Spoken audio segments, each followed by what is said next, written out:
In this video, you'll explore and understand the remarkable world of tetrachromatic colors and learn how you can achieve true red tetrachromatic vision using special filter lenses to break the chromatic redundancy of our eyes. Tetrachromacy might seem like an unreachable form of color vision for us trichromats. This extraordinary ability allows individuals to perceive a vast array of new colors by possessing a fourth distinct cone type on the retina, in addition to the usual three. As long as this fourth cone type has a unique response curve compared to the others and is distributed evenly, it can capture new color information.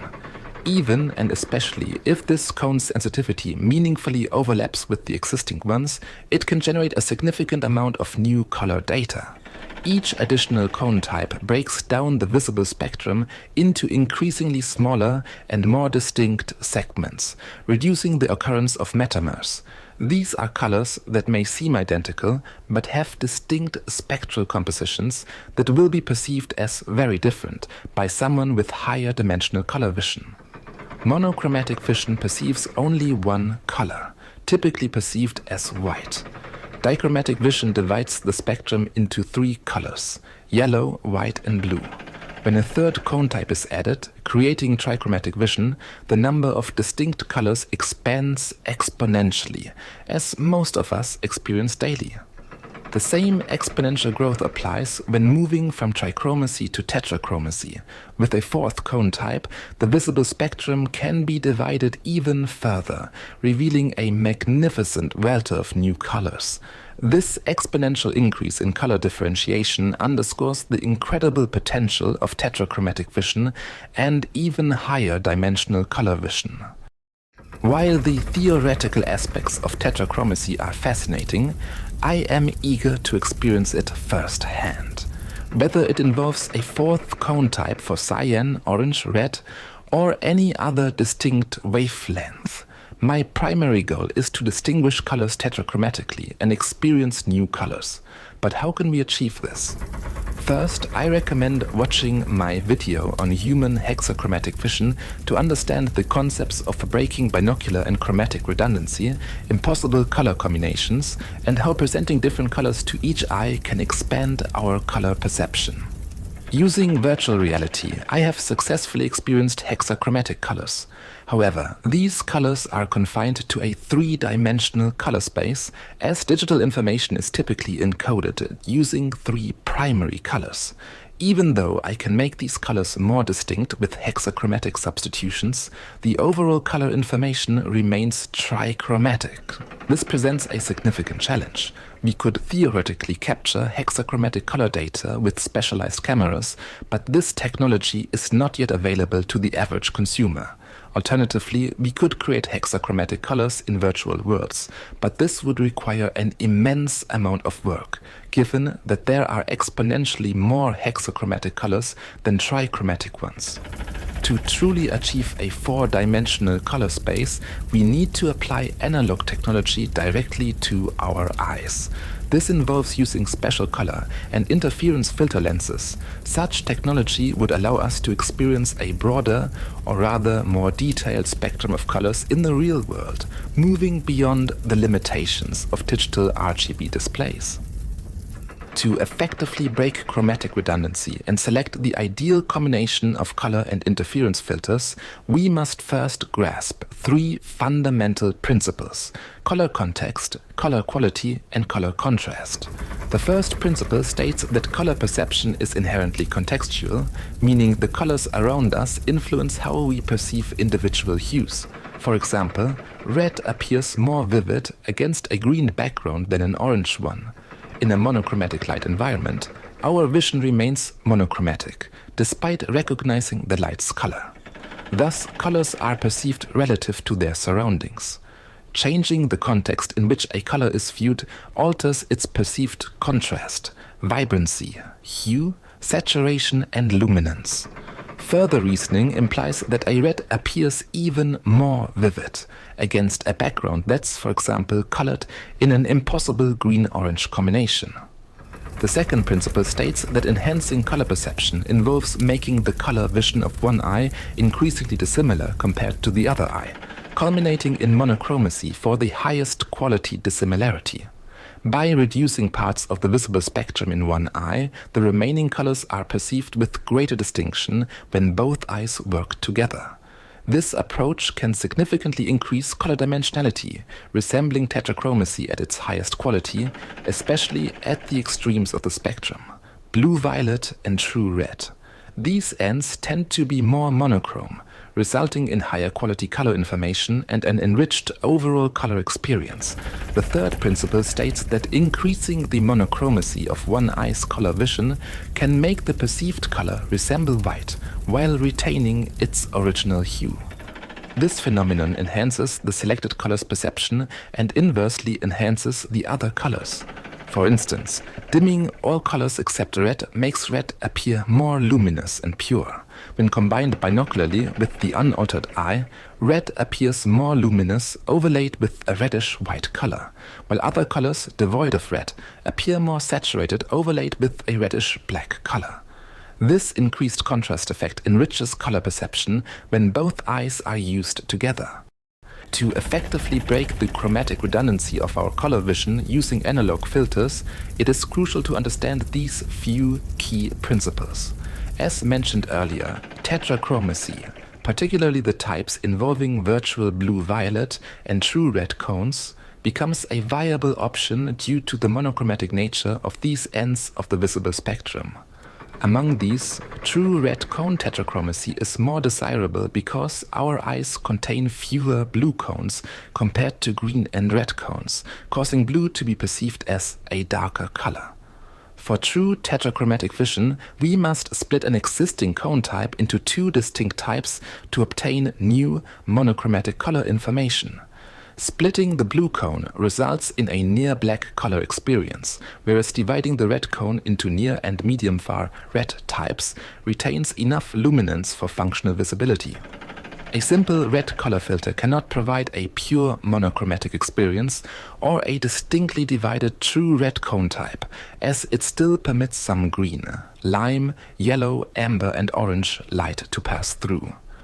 To achieve true red cone tetrachromacy, we need a filter or filter arrangement that allows only true red light, excluding any traces of green, lime, yellow, amber and orange. I have designed glasses with a lens arrangement that lets only true red light pass through one eye, while the other eye remains unaltered. I call these the true red tetrachromacy glasses. In this setup, the altered eye functions as a virtual fourth cone type, while the unaltered eye maintains standard trichromatic vision.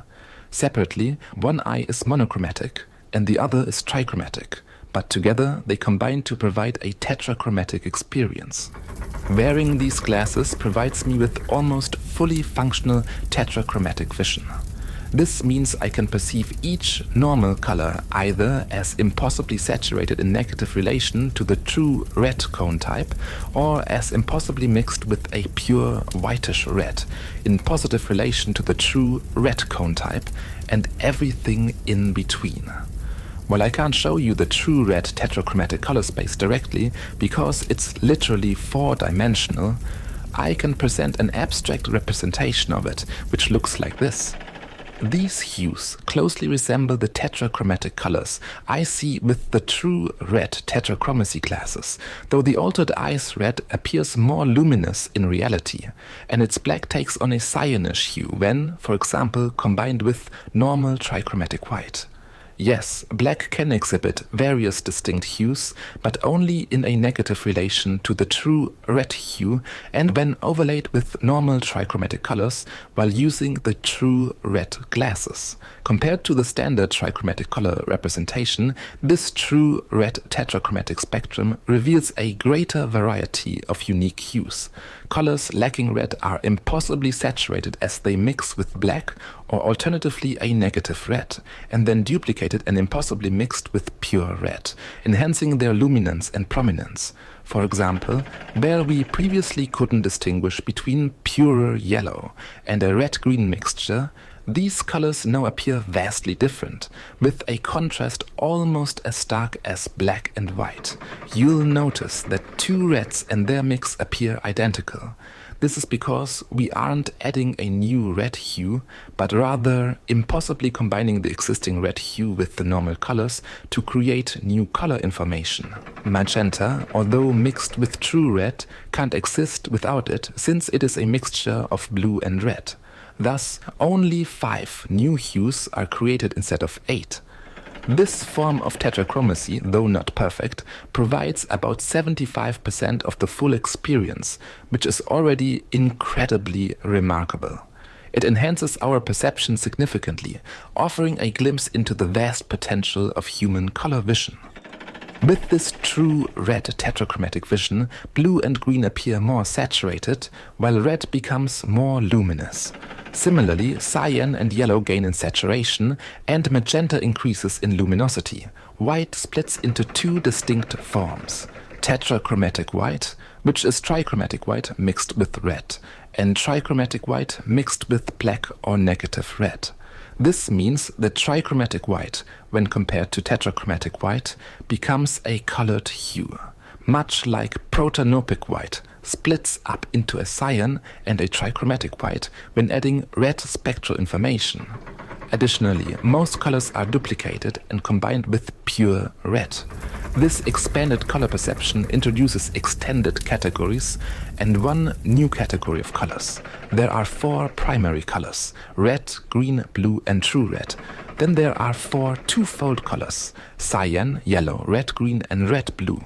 Then strikingly, there are 4 threefold colors: red, yellow, red, cyan, red, magenta, and trichromatic white. And lastly, there's one 4-fold color: tetrachromatic white. In total, there are 12 distinct hues, 5 more than normal trichromacy and only 3 short of full tetrachromacy. To achieve full true red tetrachromacy represented in this image, we would need a second filter for the previously unaltered eye that blocks only the true red part of the spectrum. However, this adjustment would make the colors seen by this eye more red deficient. While this setup would allow us to perceive more colors overall, it would also create a few new metamers with this dual arrangement. Unfortunately, I haven't yet had the resources to design or buy such a non-true red or true RGB filter. Next, let's examine the spectral responsivity curve of the new virtual true red cone type, which I'll refer to as L+. The following bell curves are normalized, which is why the L+ cone appears to extend beyond the L cone. In reality, the L+ cone represents the very right part of the L cone, but this normalized L+ cone curve more accurately reflects my color experience, where even the dimmest reds become more luminous against a backdrop of black. This tetrachromatic cone system shows that the L+ cone directly overlaps with the L cone, causing the red part of the spectrum to appear more luminous, while everything else appears more saturated. The graph illustrates how this true red tetrachromacy enables a more nuanced and distinct color perception. For instance, in normal trichromacy, both a pure yellow or a red-green mixture will appear as yellow. With true red tetrachromacy, however, you can distinguish between a pure yellow, a red-green mix, and a true red-green combination. This differentiation applies to nearly all other cone type combinations as well. Unfortunately, I can't show real-life images or videos of this true red tetrachromatic vision yet, as standard RGB cameras aren't designed to capture it. However, this image of the true red tetrachromatic hues and colors that I see already conveys most of the experience, just without the real-life context. Finally, let's discuss how these true red tetrachromatic colors feel to me. The tetrachromatic white at the center appears even whiter than the standard white. In this VR abstract representation, tetrachromatic white might look like a regular white, overlaid with red, but with the true red glasses, it appears strikingly more white than the trichromatic white. Meanwhile, trichromatic white takes on a quality similar to cyan, though it's a distinct hue, akin to the difference between red and green, where yellow lies between them. In combination with the new red cyan, there are 3 totally different cyans. In this new color space, transitioning from tetrachromatic white to cyan can lead to passing through trichromatic white. Trichromatic yellow, in comparison to tetrachromatic yellow, resembles a second distinct green hue. The absence of red in trichromatic yellow makes it appear greener, while the presence of red in tetrachromatic yellow enhances its redness. This contrast is significant. Side by side, the difference between trichromatic and tetrachromatic yellow is as stark as night and day. Green now has two forms, a saturated trichromatic green and a luminous red-green hue. This variety makes grass and foliage appear much richer in color than with normal trichromatic vision. Red cyan, which would typically mix into white in a trichromatic context, now becomes a distinct hue. Interestingly, there are two types of magenta, the normal red magenta and a new red-blue, each with its own unique quality and vibe. While red remains unchanged apart from increased luminance, the overall enhancement in color perception is remarkable. Despite this unfortunate limitation, the ability to perceive an expanded spectrum of colors is a fascinating advancement and makes it tolerable given that we're basically cheating better color vision. Going even further, beyond this abstract representation of the tetrachromatic color space, just as there are distinct hues between trichromatic yellow and red, for example, such as amber, orange, and vermilion, there are also unique hues within the gradients between tetrachromatic colors. You can see some examples here. For instance, red-yellow appears significantly different from dark red-yellow, which in turn has a different hue compared to black-yellow. In this case, these differences are as distinct to me as the differences between orange, yellow, and lime. This phenomenon occurs across all tetrachromatic color gradients. So, while true red tetrachromacy features 12 main hues, there are numerous additional hues in between, similar to the extensive range found between primary and secondary trichromatic colors. When you first put on the true red tetrachromacy glasses, you won't immediately notice all the new colors. Your brain and eyes need time to adjust to this novel form of color vision. Additionally, not all tetrachromatic colors are equally common in everyday life. To illustrate, let's consider normal trichromacy. Colors like white, green, and brown are prevalent in natural scenes, whereas yellow, orange, and red are less common. Colors such as magenta and cyan are rarely encountered in nature, typically appearing in a few flowers or rare minerals. Most human-made colors are designed for trichromatic vision, and natural environments don't equally display every tetrachromatic hue. Some tetrachromatic colors are extremely rare, unless specifically created. For example, trichromatic white without true red is a rare hue that I've only encountered a few times. This is because most whites we see are actually true red tetrachromatic whites. Similarly, a yellow without red or a cyan without red is uncommon. To fully experience these tetrachromatic colors, you need to design your environment to include them. Once you adapt to this true red tetrachromatic vision, your color perception transforms remarkably. While it might not be as profound as retinal tetrachromacy, it comes very close. The increase in color discriminability, quality, and quantity with these glasses is so significant that I wear them often, especially when I need to accurately identify colors or when searching for something by color. While true retinal tetrachromacy remains yet a distant goal, the tetrachromacy induced by the true red glasses has become a perceptible reality for me. These glasses challenge traditional notions of color perception, significantly enhancing both color quality and quantity without increasing unwanted metamers, rather the opposite. Tetrachromacy is no longer an abstract concept, but a tangible experience made possible through well-designed technology, patience and adaptation time, and a deep understanding of the tetrachromatic color space. In future videos, I will delve deeper into how the true red tetrachromacy glasses revolutionize human color vision. Subscribe and watch my other videos for experiencing and understanding more of these interesting ways to enhance human color vision and our senses in general.